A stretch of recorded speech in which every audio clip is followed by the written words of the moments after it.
মির্জা আব্বাস কেডা? মির্জা আব্বাস সান্দাবাস। মির্জা আব্বাস সান্দাবাস। সামাজিক যোগাযোগ মাধ্যম ফেসবুকে ছড়িয়ে পড়া একটি ভিডিওকে কেন্দ্র করে দুঃখ প্রকাশ ও নিঃশর্ত ক্ষমা চেয়েছেন জাতীয় নাগরিক পার্টির নেতা ও কুমিল্লা ৪ আসনের এমপি হাসনাত আব্দুল্লাহ। বৃহস্পতিবার রাত ৯টার দিকে হাসনাত তার ভেরিফাইড ফেসবুক পেজে দুঃখ প্রকাশ করেন।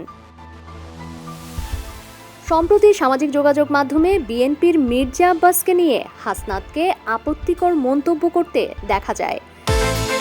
বিকাশ পেমেন্টে 10,000 টাকার বেশি অফার, শপিং চলছে তো। ভিডিওটি ভাইরাল হওয়ার পর বিষয়টি নিয়ে আলোচনার সৃষ্টি হয়। ভিডিওটি ছড়িয়ে পড়ার পর ফেসবুক পোস্টে হাসনাত আব্দুল্লাহ জানান, ভিডিওটি সাম্প্রতিক সময়ের নয়, এটি নির্বাচনকালীন সময়ে ধারণ করা হয়েছিল এবং তাদের একটি ক্লোজড গ্রুপে সীমাবদ্ধ ছিল। তবে গতকাল এটি প্রকাশ্যে আসে এবং বিভিন্ন মাধ্যমে ছড়িয়ে পড়ে। হাসনাত আব্দুল্লাহ বলেন, ভিডিওটির জন্য আমি নিঃশর্ত ও আন্তরিকভাবে দুঃখ প্রকাশ করছি। এই কাজটি করা কোনোভাবেই উচিত হয়নি। তিনি আরও বলেন, রাজনৈতিক পরিমণ্ডলে পারস্পরিক শালীনতা ও সৌহার্দ্য বজায় রাখা জরুরি।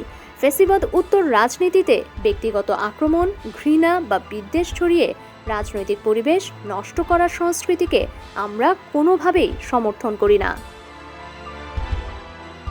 সুস্থ, সহনশীল ও দায়িত্বশীল রাজনৈতিক চর্চার আহ্বান জানিয়ে তিনি মতপার্থক্য থাকলেও পারস্পরিক শ্রদ্ধাবোধ বজায় রাখার উপর গুরুত্বারোপ করেন। ডেস্ক রিপোর্ট, সমকাল।